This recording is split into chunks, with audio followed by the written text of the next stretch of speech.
ഇന്ന് നമ്മൾ കുറച്ച് ചെറുനാരങ്ങ കിട്ടിയിട്ടുണ്ട്. അപ്പോൾ ചെറുനാരങ്ങ ഉപ്പിലിടാനാണ് പോണത്. ഉപ്പിലിടുക പറഞ്ഞാൽ നമ്മൾ മുളകൊന്നും എടുക്കില്ല കേട്ടോ, വെറും ഉപ്പ് മാത്രം ഉപ്പിലിട്ടിട്ട് കുട്ടികൾക്കൊക്കെ നമ്മൾ കഞ്ഞിക്കൊക്കെ കൊടുക്കാനൊക്കെ എടുക്കില്ലേ, വയസ്സായവർക്കൊക്കെ. അപ്പം അങ്ങനെ ഉപ്പിലിടാനായിട്ടാണ് ഉണ്ടാക്കുന്നത്. അപ്പം ഈ ഉപ്പിലിട്ട ചെറുനാരങ്ങ ഈ സ്ട്രക്ചറാവും ഈ ഉപ്പിലിടുന്നത് കേട്ടോ. അപ്പോൾ ഇതുമാതിരി ആക്കാനുള്ളതിൻ്റെ വഴി എന്താണെന്നാണ് ഞാൻ പറഞ്ഞു തരാൻ പോണത്. അപ്പോൾ അതിന് ഞാൻ എടുത്തിരിക്കുന്നത് എന്താ, ചെറുനാരങ്ങയുണ്ട്, കല്ലുപ്പാണ് എടുത്തിരിക്കുന്നത്. എളുപ്പ പണിയാണ്, ഇതിൽ വലിയ പണിയൊന്നുമില്ല, ചെയ്യാൻ പറ്റും. ഇനി എന്താ ചെയ്യുക, ഇത് കഴിഞ്ഞിട്ട് ഇപ്പോൾ ഉപ്പും ഉണ്ട് ചെറുനാരങ്ങയുണ്ട്. ഇനി നമ്മുടെ ഒരു പപ്പടക്കോലോ എന്തെങ്കിലും എടുത്തിട്ട് ഈ ചെറുനാരങ്ങയിൽ ഇങ്ങനെ ഹോളിടണം. ഒരു 10-15 ഹോളിടണം ഒരു ഇതിൽ കേട്ടോ. ഒരു നാരങ്ങയിൽ ഇങ്ങനെ ഒരു 10-15 ഹോളിടണം. ആ ഹോളിട്ട ശേഷം എന്താ ചെയ്യാന്ന് കാണിച്ചു തരാം ഓരോന്നായിട്ട് കേട്ടോ. ഇനി നമ്മുടെ ഒരു ചട്ടിയോ ഇരുമ്പിൻ്റെ പാത്രമോ ഏതെങ്കിലും ഒരു പാത്രം, നമ്മുടെ ചീൻചട്ടിയോ എന്തെങ്കിലും വെച്ചിട്ട് അതിൽ കുറച്ചൊരു 1-1.5 സ്പൂൺ ഇത്തിരി നല്ലെണ്ണ ഒഴിക്കുക കേട്ടോ. കുറച്ച് മതിയേ. ആ നല്ലെണ്ണ ഒഴിച്ചിട്ട് നമ്മളിപ്പോൾ ഇത് പപ്പടക്കോലോ അല്ലെങ്കിൽ കത്തിയോ ചെറിയ കത്തിരിയോ എന്തെങ്കിലും കൊണ്ടിങ്ങനെ ചെറിയ ഹോളിട്ട നാരങ്ങയുണ്ട് കേട്ടോ. അപ്പോൾ ഈ നാരങ്ങയിൽ ഒരു 10-15 ഹോളിട്ടിട്ടുണ്ട്. പക്ഷേ ആ വെള്ളമൊക്കെ ഒന്നതിൽ ഈ എണ്ണയിലൊന്ന് വഴറ്റി ഒന്ന് ചുങ്ങി വരണം നാരങ്ങ. അതിന് വേണ്ടിയിട്ടാണ് നമ്മളിങ്ങനെ ഇടുന്നത് കേട്ടോ. അപ്പോൾ ഒന്നത് വാട്ടിക്കഴിഞ്ഞാൽ ഒന്ന് തോലൊക്കെ ഒന്ന് പൊട്ടാൻ തുടങ്ങും. അപ്പോൾ ഈ നാരങ്ങയൊക്കെ നമ്മളൊന്ന് കുറച്ച് നല്ലെണ്ണയിൽ ഒന്ന് വഴറ്റിയെടുക്കാം.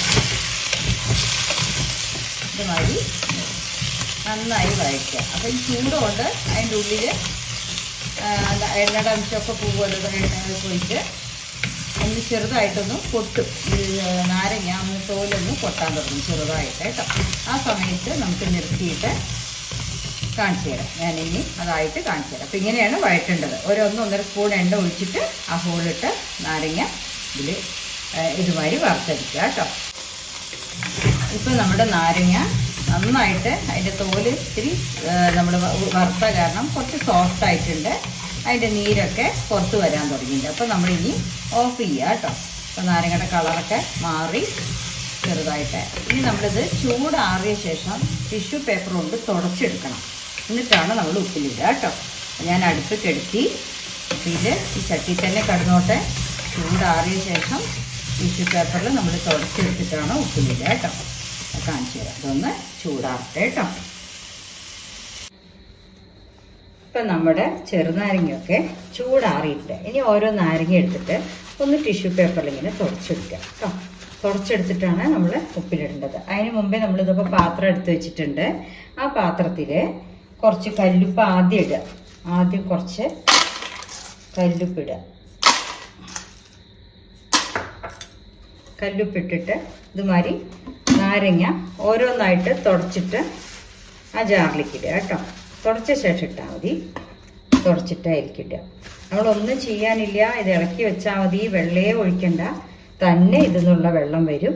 വെള്ളം വന്നാൽ നമുക്ക് ഇടയ്ക്കൊന്ന് ഈ ബോട്ടിൽ നിന്ന് ഇളക്കി കൊടുക്കണം. ഇളക്കി കൊടുക്കുന്ന ഒന്ന് ഇങ്ങനെ നമ്മൾ കൈകൊണ്ട് കുലുക്കി വെക്കില്ലേ, കുപ്പികളൊക്കെ, അച്ചാറിൻ്റെ കുപ്പിയൊക്കെ, അതുമാതിരി കുലുക്കി വെച്ചിട്ടുണ്ടെങ്കിൽ ഈ ഉപ്പ് തട്ടിയിട്ട് അതിൻ്റെ നാരങ്ങയുടെ ഉള്ളിലെ വെള്ളമൊക്കെ പുറത്ത് വന്ന് നല്ല തേനുമാതിരി ആവും കേട്ടോ. അപ്പോൾ അങ്ങനെ ആക്കാനാണ് നല്ല സ്വാദുള്ളത്. കുറച്ചിങ്ങനെ ഇതിടുക. അത് കഴിഞ്ഞ് കുറച്ചും കൂടെ ഉപ്പിടുക. ഉപ്പ് നല്ല വേണം. ഈ ഉപ്പിൻ്റെ അംശം ഉണ്ടെങ്കിൽ ഈ നാരങ്ങയുടെ ഉള്ളിൽ വെള്ളം പുറത്ത് വരുള്ളൂ. അപ്പോൾ എല്ലാ നാരങ്ങ ഇതുമാതിരി ആക്കിയിട്ട് വെക്കുക. ഇങ്ങനെ ഒരു മാസമൊക്കെ ആവും കേട്ടോ അതുമാതിരി ആവാൻ, ആ സ്ട്രക്ചർ ആവാനായിട്ട്.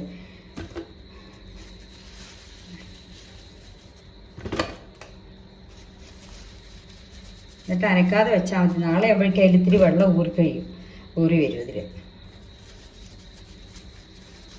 തുടച്ചിട്ട് അരിയിടുക. വറുത്തിട്ട് ഉണ്ടാക്കണ കാരണം അത് കേടുവരുമില്ല, കുറേ കാലം നിൽക്കുകയും ചെയ്യും കേട്ടോ.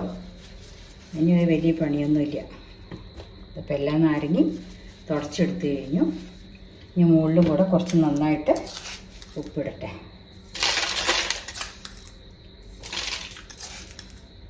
നല്ല ഉപ്പുണ്ടെങ്കിൽ ആ സ്ട്രക്ചർ ആവില്ല.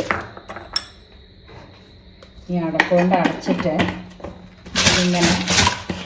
അപ്പോൾ നമ്മൾ ഇടയ്ക്കിടയ്ക്ക് ബോട്ടിലെടുത്ത് ഇങ്ങനെ ഇളക്കണം. ഇപ്പോഴല്ല, ദിവസത്തിൽ 1-2 പ്രാവശ്യം ഒന്ന് ഇതുമായി മാതിരി ആക്കി എടുത്തു വെച്ചാൽ തന്നെ ഉപ്പിൻ്റെ അംശപ്പെട്ടിട്ട് നാരങ്ങ നല്ല തേനിൻ്റെ മാതിരി ആവും കേട്ടോ. അതായത് ഇതുപോലെ ആവും. ഇത് കണ്ടില്ലേ, സോഫ്റ്റായിരിക്കും. അതിൻ്റെ എടുക്കണമെങ്കിലും കേട്ടോ ഉള്ളിൽ ഇങ്ങനെ തൊട്ടാൽ വരും. നല്ല സ്വാദാണ്, തേനും മാതിരി ഉണ്ടാവും അതിൽ. ഇത്ര നന്നായിരിക്കും കേട്ടോ, നല്ല ടേസ്റ്റാണ്. വേറെ ഇതിൽ വെള്ളമേ ഇല്ല കേട്ടോ. വെള്ളം ഒഴിക്കണ്ട, വിനീഗർ ഒഴിക്കണ്ട, ഒന്നും ഒഴിക്കണ്ട. ഇങ്ങനെ ചെയ്യണ്ടോ. അപ്പം നാളെ ഞാൻ ഒന്നും കൂടെ ഇതിൻ്റെ എങ്ങനെയുണ്ടെന്ന് നോക്കിയിട്ട് വീഡിയോ എടുത്തിട്ട് ഞാൻ പോസ്റ്റ് ചെയ്യുള്ളൂ കേട്ടോ. നമ്മുടെ നാരങ്ങ ഉപ്പിലിട്ടത് മുഴുവനായിട്ടുള്ള നാരങ്ങ ഉപ്പിലിട്ടത് ഒന്ന് കാണിച്ചു തന്നു, ഉപ്പൊക്കെ ഇട്ടിട്ട് അല്ലേ.